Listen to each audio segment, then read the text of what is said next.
যশোমতীর গুরুদেবের নাম কি আছে? যশোমতীর গুরুদেবের নাম কি? কর্ণমুনি। কালকে একাদশী করেছে, আজকে পারণ বৃন্দাবনে। একাদশী করেছে, আজকে পারণ। যশোমতীকে গুরুদেব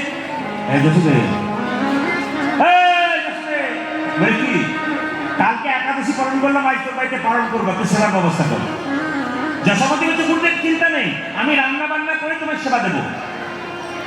যশোমতী গোপাল উঠানে খেলা করছিল, ছোট্ট গোপাল, বাল গোপাল, ভালো করে শুনবেন, খুব মজার জিনিস কিন্তু শাস্ত্রের কথা। কি হচ্ছে, গোপাল খেলা করছে, এইটুকু বাচ্চা উঠানে, আর গুরুদেব বলছে, এই তোরা হলি গোয়ালিনীর জাতি, তোদের হাতে খেলে হবে ক্ষতি, আমি খাবো না, আমাকে দিয়ে আমি রান্না বান্না করে খাবো।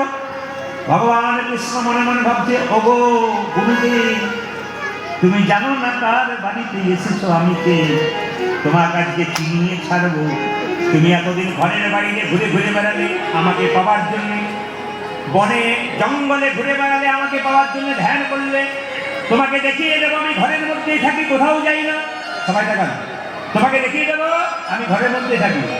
ও মায়েরা, যশোমতী যেই না, দেখান, যশোমতী যেই না রন্ধনশাল থেকে এনে